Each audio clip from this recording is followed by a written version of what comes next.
Alright everybody, let's talk about what happened with The Flash, and a question many of you guys asked me to go into with a little bit more depth. So let's do Ask Armin, what went wrong with The Flash?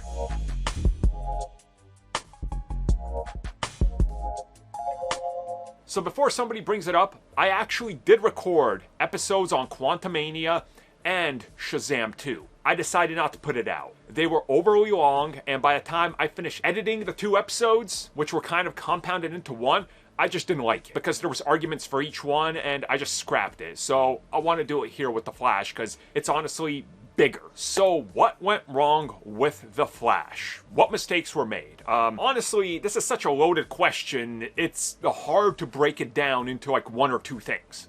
But why did The Flash fail so hard at the box office? Well, let's look at the biggest evidence we have. And the biggest evidence is literally at the center of all of it, and that's Ezra Miller. The very public situation with the actor could not be ignored. We're not talking about just news sites, YouTubers, and nerd Instagrammers. We're talking about a situation that managed to break the zeitgeist of nerd culture and literally be on national TV.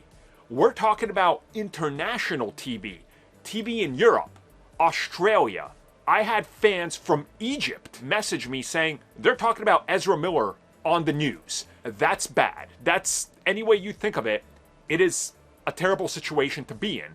Because once again, this whole thing stems from them being at the center of it. Now, there was people, a lot of people, friends of mine, even I was a part of this, saying the Ezra Miller situation is bad, yes, but can the Keaton situation save it? Unfortunately, it couldn't. And I think there's a couple reasons here for that. There has been an oversaturation of Michael Keaton's comebacks. He was welcomed back into comic books or comic book films with open arms to play the Vulture in Homecoming. But then we heard about this huge contract he got that got a lot of people excited. And then he played Vulture again in Morbius, which soured a lot of people on his comeback because it was clear he was just returning for a paycheck. And then we see what they were planning. They scrap all his appearances. We see that he's in The Flash. They're marketing him. But if you watch the trailers, if you look at it, he looks like he's phoning it in. And the role in the film ends up feeling like that a lot of the time. And you knew that The Flash was a dead end because they were going in a different direction.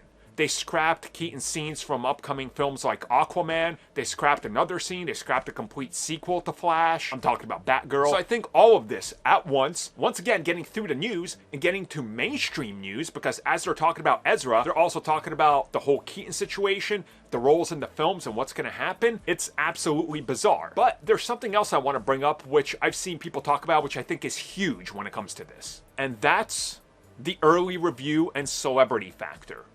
You guys, we've seen it. You guys know what I'm talking about. You know exactly what I'm talking about. Why were there like random celebrities, random people just out there going, I've seen The Flash 6 months out. It's the greatest thing ever. You're not going to believe how this is. This redefines the genre. No, this is, no. This is, as a matter of fact, a new genre. That's how good the film is. You set expectations so high that all eyes were going to be on you. So unless you deliver the second coming of Avengers Endgame, what do you got? What do you have? Well, they didn't have that. And despite my feelings on the film and finding it something that's middle of the road with some of the worst CG ever, once the fans see it, and it's not the greatest thing ever, that's a problem. So I do think literally every single part of this entire situation contributed to this film and what happened.